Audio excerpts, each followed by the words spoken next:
Allah, Allah, Allah, Allah, Allah. Senin için yaratıldı bu alem, İsmini yazarken çatladı kalem.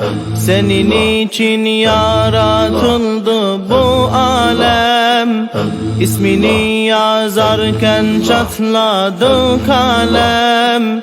18 bin alemin Mustafa'sı olsa dünya Muhammed'in olurdu.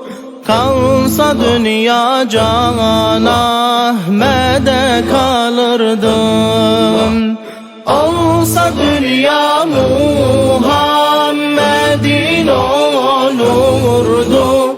Kalsa dünya Can Ahmet'e kalırdı. Allah, Allah. Sancağının ucu arşa ulaşar, hem ay ile hem gün bile yaraşar.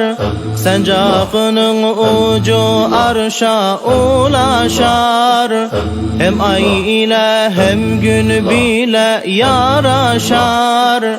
İnanan bir gün ona kavuşur, olsa dünya Muhammed'in olurdu.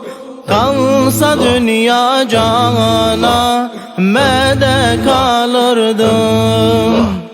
Olsa dünya Muhammed'in olurdu.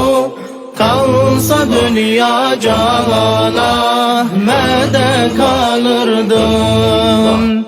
Allah, Allah, Allah. Mescid-ül Aksa'da namaz kılardı, Burağına minip arşa çıkardı. Mescid-ül Aksa'da namaz kılardı, Burağına minip arşa çıkardı. Yeryüzüne güneş gibi doğardı. Olsa dünya Muhammed'in olurdu. Kalsa dünya Can Ahmet'e kalırdı. Olsa dünya Muhammed'in olurdu. Kalsa dünya Can Ahmet'e kalırdı. Allah, Allah, Allah. Parmağından susuzları kandıran